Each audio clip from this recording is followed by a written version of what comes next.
하나님 말씀은 전도서 4장입니다. 제목은 내가 다시 해 아래서 행하는 모든 수고를 살펴보았다입니다. 근데 여기서 중요한 것은 내가 다시 보았다라는 것입니다. 이전에 인생을 고민했던 시각과 다르게 내가 다시 인생을 새로운 시각으로 고민하면서 보기 시작했다라는 말을 하는 것입니다. 그것이 3장과 4장의 중요한 변화입니다. 이 사실들을 알고 이전에 솔로몬이 봤던 세상 속에서 말했던 결론과 이젠 그런 모든 것을 부정하면서 새롭게 다시 세상을 바라보면서 내는 결론은 또 그 언어는 다르다라는 것을 여러분들이 인식하고 본문을 볼 수 있도록 해야 되겠습니다. 솔로몬이 전도서를 통하여 자신의 왕으로서의 40년의 통치와 그 수고를 전면적으로 부정하면서까지 그토록 간절하게 전해주고 싶었던 것은 바로 하나님을 경외함이었습니다. 그는 해 아래에서 모든 수고를 보고 또한 모든 불의와 악을 보면서 하나님이 자신에게만 주셨던 그 특별한 지혜로 절대 선을 추구하였지만 자신이 인생의 문제라 생각했던 모든 것들이 모두 선하신 하나님께서 인생들에게 때와 기한으로 그렇게 주신 것들이었을 뿐 선과 악으로 구분할 문제가 아니었음을 깨닫게 되면서 실제로 가장 중요한 것은 하나님을 경외하는 것임을 결국 인생의 말년이 되고서야 그렇게 고백하게 된 것이었습니다. 그것이 우리가 읽었던 2장 14절에 하나님께서 행하시는 모든 것은 영원히 있을 것이라 그 위에 더할 수도 없고 그것에 덜할 수도 없나니 하나님이 이같이 행하심은 사람들이 그의 앞에서 경외하게 하려 하심인 줄을 내가 알았도다. 자신이 생각했었던 선과 악, 그 다음에 옳은 것과 그른 것 그렇게 구분할 것이 아니었다는 것입니다. 하나님께서 모든 것을 때를 따라 아름답게 주신 것들이었는데 자기가 그것을 이것은 나쁜 거야, 이것은 안 되는 것이야, 이건 잘못된 것이야 하면서 지혜를 가지고 뭔가 하려고 했었던 그 어리석음을 드디어 내려놓고 배후의 역사를 주관하시고 우리 인생을 주관하시는 하나님을 만나게 되었고 하나님께 집중하게 되었다라는 것입니다. 그의 인생의 시각이 바뀌었습니다. 사람들을 바라보던 시각에서 하나님을 바라보는 시각으로 바뀐 것입니다. 그가 그래서 하나님을 인식하면서 꺼냈던 단어가 바로 경외함이라는 단어입니다. 경외란 공포심이 아닌 존경하는 마음 안에서 갖는 두려움을 뜻합니다. 이는 하나님을 무서워한다는 뜻이 아니라 피조물인 인간이 거룩하신 하나님 앞에 나아갈 때 그럴 수밖에 없는 유일한 태도여 모습인 것입니다. 인간이 아무리 선하고 하나님과 친밀하다 해도 존재론적으로 창조주 하나님과 피조물된 인간 사이에는 절대 넘어설 수 없는 하나님의 거룩하심이라는 그 선이 있습니다. 아담과 하와가 범죄한 것은 자신이 하나님이 되려고 한 것이에요. 피조물이 창조자와 똑같이 되려고 하였던 하나님의 그 절대 선을 넘어서려고 했던 것입니다. 이렇듯 하나님의 거룩하심이란 선이 있는 것이기 때문에 피조물인 인간이 하나님과 친밀한 관계를 맺는다는 것은 오직 경외함의 모습일 수밖에 없는 것입니다. 이처럼 경외함에는 하나님을 기뻐함과 두려워함이 동시에 존재하지만 경외함의 본질은 여전히 하나님의 거룩하심 앞에서 영적 긴장감을 놓치지 않는 것입니다. 우리가 하나님을 아빠라 부르고 친밀하고 기뻐하고 그 앞에서 마음껏 즐거워한다 할지라도 반드시 선이 있습니다. 하나님의 거룩하심 앞에서의 영적 긴장감입니다. 이것이 가장 베이스에 있습니다. 그래서 경외함이란 단어에는 하나님을 좋아한다라는 단어보다 그 밑에 가장 본질적으로는 하나님을 두려워함이라는 의미가 더 중요합니다. 그런데 두려움의 감정은 기쁨의 감정과는 다른 것이 있습니다. 행복한 꿈은 그 실체가 없이 그저 상상만 해도 어느 정도 가능하지만 두려움은 내가 실질적으로 그 존재가 인식되어졌을 때 나의 의지와 상관없이 다가오는 아주 본능적인 반응이기 때문에 그렇습니다. 두려워한다라는 것은요, 그냥 생각으로 괜찮다 해도 없어지지 않습니다. 우리 몸이 이게 사실로 받아들여지기 시작하면 몸은 그냥 그렇게 반응합니다. 두려움은 그렇습니다. 물론 경외함은 세상이 무서워하는 어떠한 악에 대한 반응에서 나온 감정과 그 태도와는 분명 다른 것이지만 죄인된 인간이 거룩하신 하나님 앞에 서게 되었을 때 실질적인 그 하나님에 대한 인식에서 나오는 두려움의 반응임에는 틀림이 없습니다. 하나님을 진짜 인식하게 되면 경외함, 하나님을 두려워함에 대한 모습은 우리에게 있어서는 아주 본능적으로 나올 수밖에 없는 것입니다. 솔로몬이 하나님을 경외하게 되었다는 것은 그가 하나님에 대하여 실제적으로 인식을 하게 되었다는 것을 뜻합니다. 그는 자신이 깨닫게 된 영적인 인식의 변화에 대하여 하나님을 알게 되었다고 표현을 하지 않고 경외하게 되었다고 스스로 고백을 하고 있습니다. 이는 지난날 하나님을 섬기며 하나님께 제사를 드리던 자신의 모습에 큰 변화가 있음을 아주 분명하게 드러내 보여주는 것이었습니다. 이처럼 솔로몬이 지혜자에서 전도자로 바뀌게 된 것은 실제로 그가 하나님에 대한 인식을 하게 되면서부터였습니다. 그러나 이것은 솔로몬이 이전에는 하나님을 모르는 불신자였다는 것을 말하는 것이 아닙니다. 그는 왕이 되면서 그 시작을 제일 먼저 하나님께 일천 번제를 드렸던 자였고 또한 하나님께 간구하여 지혜도 얻은 왕이었기 때문이었습니다. 그러나 그는 이렇게 고백할 수밖에 없었던 것입니다. 아, 지난날 아버지께서 나에게 하셨던 말씀이 바로 이런 뜻이었구나. 여호와를 경외하는 것이 지혜와 지식의 근본이라는 말씀을 아버지 다윗이 했었던 것이거든요. 네네 알아요. 물론 하나님께 제사드리죠. 그래서 나도 아버지가 제사를 드렸던 것처럼 나도 그렇게 제사를 드리고 아버지가 내게 당부했던 것처럼 내가 성전도 지을게요. 솔로몬은 다 알고 있는 줄 알았어요. 그리고 그렇게 열심을 다 했어요. 신앙생활을 하나님의 백성이요, 하나님의 백성을 맡은 왕으로서의 그 태도로 온전히 취했었어요. 그러나 그 말이 그 말이었구나. 이건 좀 다른 의미가 있는 것입니다. 솔로몬은 비로소 이전에 아버지 다윗 왕이 자신에게 들려주었던 그 말씀이 실제로 마음에 깊이 인식하게 된 것이었습니다. 솔로몬에게 아버지 다윗이 마지막으로 유언장을 해준 말이 있습니다. 그것이 역대상 28장 9절에 잘 나와 있는데 내 아들 솔로몬아 너는 내 아버지의 하나님을 알고 온전한 마음과 기쁜 뜻으로 섬길지어다. 여호와께서는 모든 마음을 감찰하사 모든 의도를 아시나니 내가 만일 그를 찾으면 만날 것이요 만일 내가 그를 버리면 그가 너를 영원히 버리시리라. 이것을 그때 솔로몬이 들었을 때 이해 못할 말이 있었습니까? 네, 알죠. 그렇게 하겠습니다. 그리고 그렇게 산 줄 알았어요. 그러나 그가 40년의 통치를 끝나면서 내가 알았도다라는 말은 굉장히 다른 거예요. 그 전에 들려졌던 말 속에서 내가 인식되지 못했던 그것을 깨달았다라는 것입니다. 내가 하나님을 잘 몰랐었구나. 내가 세상의 이치를 깨닫기 위해 그토록 연구하며 수고를 했었어도 정작 하나님을 찾으려 하지는 않았었구나. 이러한 하나님에 대한 인식은 인생이 이 땅에 살면서 진정으로 준비해야 할 것이 바로 영원하신 하나님 앞에 서는 것임을 그래서 분명히 깨닫게 된 것이었습니다. 그것을 그래서 2장 21절로 22절에 이렇게 그가 탄식하며 고백을 했던 것입니다. 인생들의 혼은 위로 올라가고 짐승의 혼은 아래 곧 땅으로 내려가는 줄을 누가 알랴? 위로 올라간다는 말은 뭐예요? 짐승들은 죽으면 소멸하는 것이지만 인생은 결국 하나님 앞에 선다라는 것입니다. 영원하신 하나님 앞에 선다는 것이 바로 이것이구나 그걸 깨달은 것입니다. 그러므로 나는 사람이 자기 일에 즐거워하는 것보다 더 나은 것이 없음을 보았나니 이는 그것이 그의 몫이기 때문이라. 전에는 저 사람은 왜 저렇게 살아? 나는 저렇게 안 살아. 저거 잘못된 거야 하면서 자기가 막 구분해가지고 사람들을 비판하고 나름대로 자기가 옳은 길로 이끌려고 했는데 그냥 인생에 사는 그 몫은 그냥 하나님이 정하신 그런 몫이라는 거예요. 거기에 의미를 두려고 하지 말고 진짜 중요한 것은 뭐냐면 그의 뒤에 일어날 일이 무엇인지를 보게 하려고 그를 도로 데리고 올 자가 누구이랴. 더 중요한 것은 그의 뒤에 일어날 일에 대해서 누가 말해주고 누가 보게 하겠느냐. 자기는 이걸 몰랐다라는 것이에요. 하나님이 그것 때문에 자기를 부르셨다라는 것을 인제서야 깨닫게 됐다는 것입니다.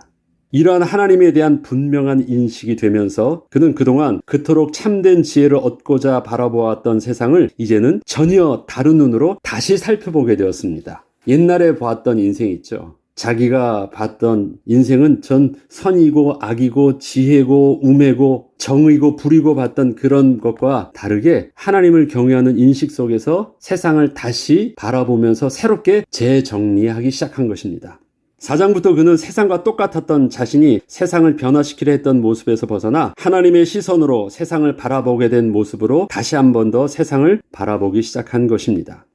전도서 3장 1절에서는 그래서 이렇게 시작합니다. 내가 다시 해 아래에서 행하는 모든 학대를 살펴보았다. 여러분이 여기서 중요한 것은 다시라는 단어입니다. 전에도 해 아래에서 행하는 학대를 살펴보았죠. 그래서 답을 주었었습니다. 그런데 그거 다 헛되다. 그리고 다시 살펴보았다. 보라, 학대받는 자들의 눈물이로다. 그들에게 위로자가 없도다. 그들을 학대하는 자들의 손에는 권세가 있으나 그들에게는 위로자가 없도다. 전에는 뭐예요? 학대받는 자에게는 무엇이 없어요? 전에는 무엇이었냐면 학대받는 자를 구원할 수 있는 지혜자나 힘 있는 자, 도와줄 자가 없는 줄 알았어요. 그런데 뭐라고 표현하냐면 위로자가 없다고 표현을 해요. 그 다음엔 평안함이란 단어를 씁니다. 그 다음에는 행복이란 단어를 쓰고요. 전혀 다른 대상을 말합니다. 전에는 지혜자, 내가 오면 저들에게 도움이 될 줄 알았는데 이젠 위로자라는 것은 자기를 말하는 게 아니에요. 그들 속에서 내가 저들에게 구원자가 될 수 있다라고 이제 말하지 않고요. 저들이 하나님을 만나야 되는 것이구나 라는 것을 보기 시작한 것입니다.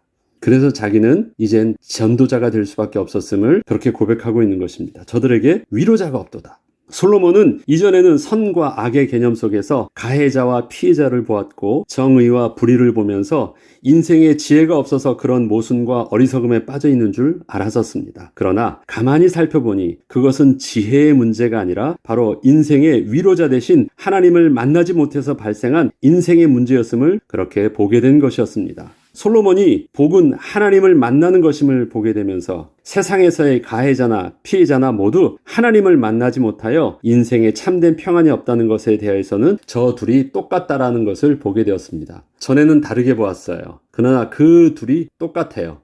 둘 다 하나님을 만나지 못했다고 하면 착하게 살다가 그렇게 망하는 것이고 또 악하게 살다가 그렇게 망하는 것입니다. 그 뒤에 일어나는 하나님 앞에 서는 것에 대해서 인식할 수 있는 그것을 말해주고 그것을 준비케 하는 자가 분명히 필요한 것을 보게 된 것입니다. 솔로몬은 만약에 지혜가 없어서였다면 지혜가 많은 자신이 필요한 일이었었겠지만 위로자가 없는 문제라면 이것은 하나님이 필요한 문제였다는 것을 이렇게 새롭게 깨닫게 된 것이었습니다. 그동안 자신의 수고가 헛될 수밖에 없었던 것이 하나도 틀리지 않은 것을 인제서야 다시금 확인하게 된 것이었습니다. 내가 그렇게 노력하고 이렇게 열심으로 남겼다면 보람되어야 될 텐지 왜 내 인생에 허무가 왔을까? 하나님을 만나고 나니 그럴 수밖에 없었구나. 그걸 보게 됐다는 것입니다. 그래서 2절로 3절을 계속 읽어보면 그러므로 나는 아직 살아있는 산자들보다 죽은 지 오랜 죽은 자들을 더 복되다 하였으며 이 둘보다도 아직 출생하지 아니하며 해 아래에서 행하는 악한 일을 보지 못한 자가 더 복되다 하였노라. 이것은 세상에 안 태어나는 것이 더 낫다라는 허무주의를 말하는 것이 아닙니다. 하나님을 알지 못하면 이 세상에서 그렇게 많은 수고를 한다는 것이 오히려 더 어리석은 일이라는 것입니다. 계속해서 그는 똑같은 시선으로 다시 이전에 보았던 인생의 다른 문제들도 보기 시작합니다. 그래서 하는 말이 있죠. 내가 또 본즉 사람이 모든 수가 모든 재주로 말미암아 이웃에게 시기를 받으니 이것도 헛되어 바람을 잡는 것이로다. 자, 모든 수고와 모든 재주, 솔로몬이 바로 그런 자였죠. 자기가 밤낮을 연구하고 자기의 특별한 재주를 가지고 토목, 경제, 과학, 정치, 군사 모든 분야에 대해서 다 그렇게 한다 할지라도 결국 그것은 헛된 것이었습니다. 또 우매자는 팔짱을 끼고 있으면서 자기의 몸만 축내는도다. 두 손에 가득하고 수고하여 바람을 잡는 것보다 한 손에만 가득하고 평안함이 더 나으니라. 두 손에 가득하다라는 것은 뭐예요? 자기가 모든 것을 다 가지고 있는 것입니다. 그러더라도 한 손에만 있다라는 것은 뭡니까? 좀 세상의 사람들이 볼 때 부족해 보인다 할지라도 무엇이 있으면 더 나은 것이에요? 평안함이 있으면 더 나아요. 그런데 이 평안함을 솔로몬은 그렇게 얻고자 해도 얻을 수 없었는데 이제는 그가 평안함을 말할 수 있게 됐어요. 무엇을 알면서? 하나님을 경외하는 법을 알면서 알게 됐거든요. 그래서 가난하여도 하나님을 만나면 복이 있다, 더 낫다라는 것을 이렇게 표현하고 있는 것입니다. 내가 또 다시 여기서 또 말하죠. 해 아래서 헛된 것을 보았도다. 어떤 사람은 아들도 없고 형제도 없이 홀로 있으나 그의 모든 수고에는 끝이 없도다. 또 비록 그의 눈은 부요를 족하게 여기지 아니하면서 이르기를 내가 누구를 위하여는 이같이 수고하고 나를 위하여는 행복을 누리지 못하게 하는가 하여도 이것도 헛되어 불행한 노고로다. 인생에 이런 것이 있습니다. 자기를 위해서 살지 않고 남을 위해서 아무리 열심히 삽니다. 이것은 굉장히 의로운 일이고 사람들 앞에서는 참 존경받을 만한 일입니다. 이기적으로 살지 않아요. 그래서 내가 사람들을 위하여, 국가를 위하여, 가난한 자를 위하여, 모든 사람들을 위해서 내가 나를 위해서 결혼도 하지 않고 뭣도 하지 않고 잘 산다. 그거 나쁜 거 아닙니다. 정말 존귀하게 존경받을 만한 것은 맞습니다. 그러나 헛된 것이라는 것입니다. 그러한 수고를 통해서도 사실은 하나님을 만나게 할 수는 없는 것입니다. 저거는 저 이상은 아무것도 아니라는 것입니다. 자, 이처럼 솔로몬이 다시 보게 된 세상은 하나님을 만난 자가 누리는 참된 안식과 평안함, 행복이 없다면 그 누구도 복을 누릴 수 없음을 보며 하나님을 만나지 못한 인생의 허무함은 사실이었음을 재차 확인시켜주고 있습니다. 솔로몬은 이제 지혜를 가지고 절대 선을 추구하는 데 사용하지 않게 되었습니다. 그렇지만 그렇다고 해서 자신이 가지고 있던 그 지혜가 아무런 소용이 없다는 것은 아니었습니다.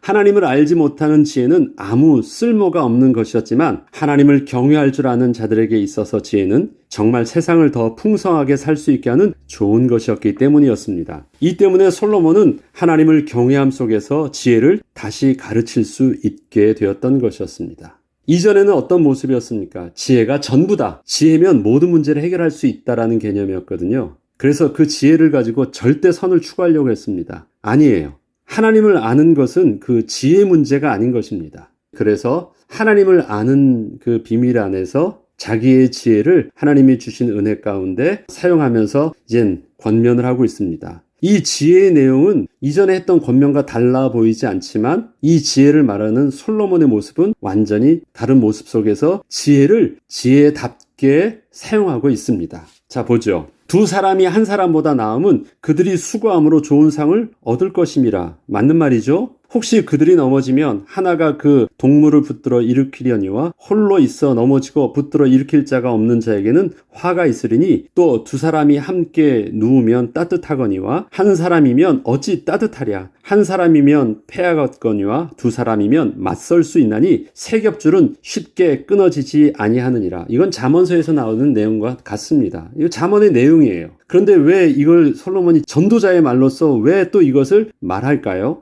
인생의 행복을 찾으려고 서로 죽고 죽이는 삶은 참으로 어리석은 것입니다. 때문에 서로 협력하여 함께 잘 살게 하는 것은 그래서 아주 지혜로운 것입니다.